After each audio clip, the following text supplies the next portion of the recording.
Hi, it's Anthony Bradley back, and I want to talk about something called underprivileged abandonment. It's in response to an article that I've read in The Guardian recently, which is called Privileged Abandonment, which discusses the abandonment from the parents of the leaders that we have at the moment, the culture of abandonment, how parents map their lives out for their children, prevalent in the elite,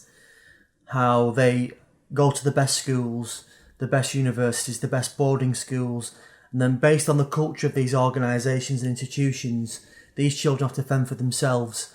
and develop a vicious mentality and ideology based on self-protection, self-loathing, lack of love, complete lack of emotional intelligence. It sort of manifests itself through bullying, misogyny, sexism, a loathing of vulnerability,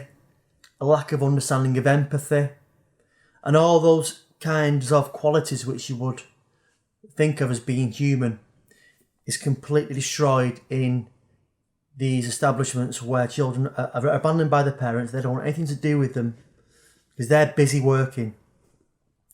And obviously they can pay for it because these people are multimillionaires and have got money and wealth running back hundreds of years through their titles and connections.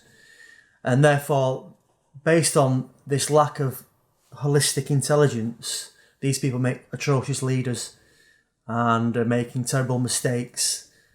and a complete lack of rational understanding of even the economy, how money is printed, and how investment and nurturance of young people and vulnerable people and ordinary people is needed to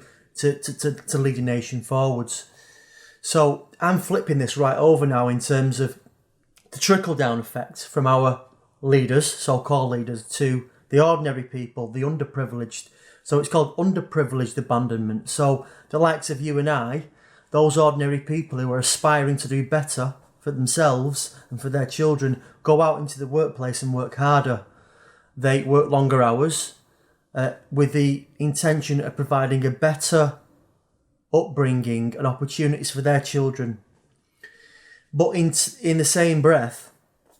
with that intention, they spend less time with their children. They induce more work, more stress within the workplace based upon an aspiration to do better from a competitive capitalistic point of view.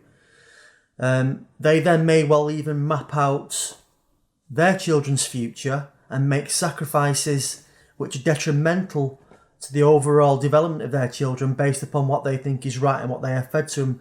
via the culture that we live in, which destroys them and also damages their children.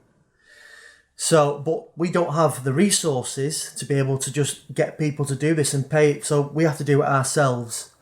So it's a really vicious, damaging culture which needs to be addressed, really. And it requires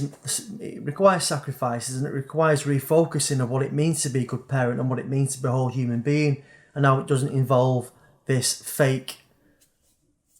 capitalistic, dehumanizing commodification of life, really, and what is meaningful and essential, and how by being involved in these institutions and these jobs and these modes of thought, it can have a knock-on effect, because when we do come home from work and we do have time to spend quality time with our wife and our children or our partner, then we may well, because of how chewed up we are, because we're not fully fulfilled and we're not following our dreams, then we may indulge in addictive behaviours, drinking, drugs, smoking, or even other forms of addictive behaviour which are prevalent in society, which are gym, sports, and all those kind of distractions that enable us to unpack our stresses, but are also related to status in terms of the body, in terms of how good I am at sport, with the boys especially. The whole golfing mentality is a classic. And also these people who want to, push themselves to extreme levels through these sports. Again, that is another trap, another pitfall, which again leads you away from what is most sacred in terms of the family that thing which has always led us forwards and always enabled us to develop where we've worked together. So it's something that we need to look at very carefully in terms of our own lives, because we've all been conditioned, and we do sometimes struggle to relax with our children. I know I sometimes do when I'm stressed out and I want my own time and space away, because I deserve it.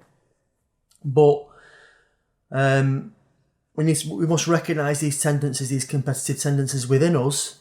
and these tendencies to progress and strive and do well, and just breathe for a minute and see clearly